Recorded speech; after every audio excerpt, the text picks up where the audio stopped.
సభకు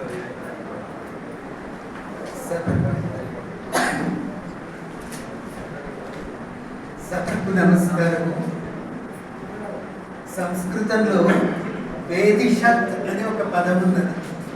ఆ మాటకు అర్థం ఏంటంటే వేద్యం సీదతి అంటే ఫిట్ ప్రత్యయంతము. వేదిషత్ అనే మాటకు అర్థము వేదికపై కూర్చున్నవారు అని అర్థం. ఆ విధంగా వేదిక సమాసీనులైన పెద్దలు, వేదికకు ఎదురుగా ఉన్న విరాజమానులై ఉన్న మీ అందరికీ నమస్కరిస్తూ, ఇన్నాళ్ళుగా ఆచార్య మల్లికార్జున రెడ్డి గారితో పరిచయం వాట్సాప్ సందేశ ముఖరితంగా ఉండినది. ఇప్పుడు ప్రత్యక్షంగా వారితో సమావేశం కలిగి వారు నన్ను ఈ సభలో పాల్గొనే సదవకాశాన్ని కల్పించినందుకు వారికి కృతజ్ఞత అభివందనములు. దర్శనం అని వారు ప్రకటించిన ఈనాటి పుస్తకానికి నాకైతే ఎప్పుడు కూడా ఏ పుస్తకావిష్కరణ సభకు వెళ్ళినా పుస్తకాన్ని చేతిలో తీసుకున్నప్పుడు ఒక నవజాత శిశువును చేతిలోకి తీసుకున్నట్లే ఉంటుంది. అప్పుడే పుట్టిన శిశువును చేతిలోకి తీసుకున్నప్పుడు ఎలా ఉంటుందో అదే అనుభూతి నాకు కొత్తగా విడుదలైన ఏ పుస్తకాన్ని చూసినా కలుగుతూ ఉంటుంది. ఆ కాగితపు వాసన, ఆ ముద్రాక్షరాలు మనస్సును మైమర్పింపజేస్తూ ఉంటాయి. దర్శనం అన్న ఈ పేరును చాలా అంటే లోతైన మాట. భరతుడు నాట్యశాస్త్రంలో ఒక కావ్యానికి కానీ, ఒక రచనకు కానీ, ఒక పుస్తకానికి కానీ పేరు పెట్టేటప్పుడు ఎట్లా పెట్టాలి అని ఒక నిర్దేశం చెప్పాడు.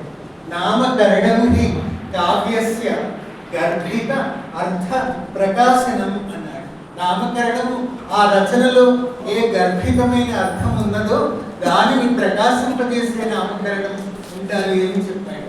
ఆ విధంగా దర్శనం అనే పేరు పెట్టినప్పుడు దార్శనిక దర్శకుడైన మల్లికార్జున రెడ్డి గారి ఈ రచనల గురించి 4 మాటలు చెప్పాలని అనుకున్నాను.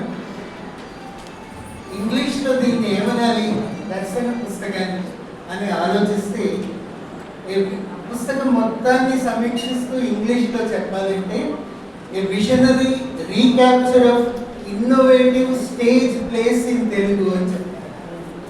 అది దర్శనం. వీటందరికీ తెలిసిన మాటి. దర్శనము అనే ఆ పదానికి అర్థము మీ అందరికీ సుపరిచితమైనదే అయినప్పటికీ ఒక చిన్న పరిచయం చేయాలని అనుకున్నాను. ముందుగా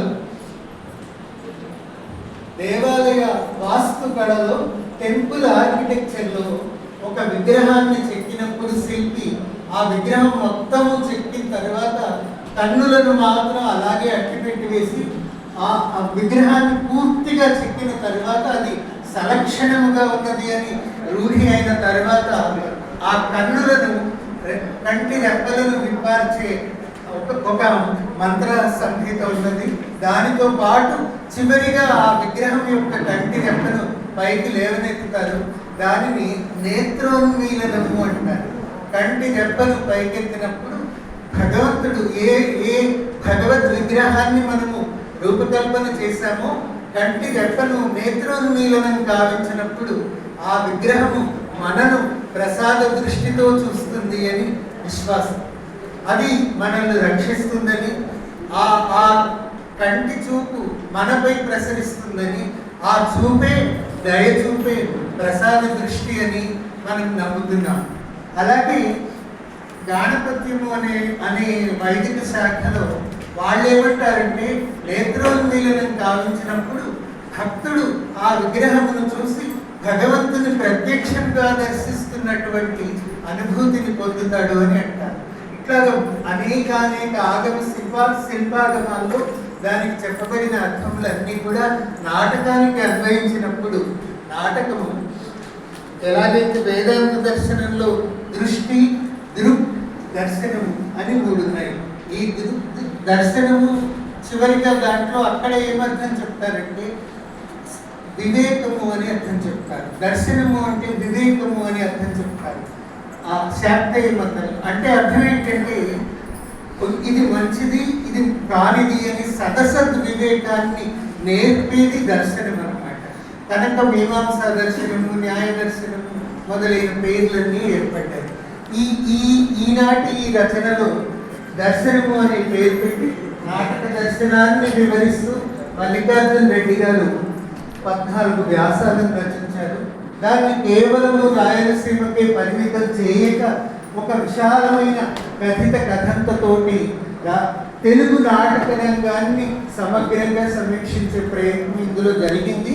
రాయలసీమలోని రచనల యొక్క విశ్లేషణ ఎక్కువగా ఉన్నప్పటికీ ఇందులో రూపకాలలో అగ్రగణ్యమైన నాటకాలను తీసుకుని ఆ నాటక నామధేయాలను, అందులోని కథా వస్తువులను, ఆ రచయితలను వీళ్ళ ముగ్గురిని ఇందులో పరిచయం చేసే ప్రయత్నం చేశారు.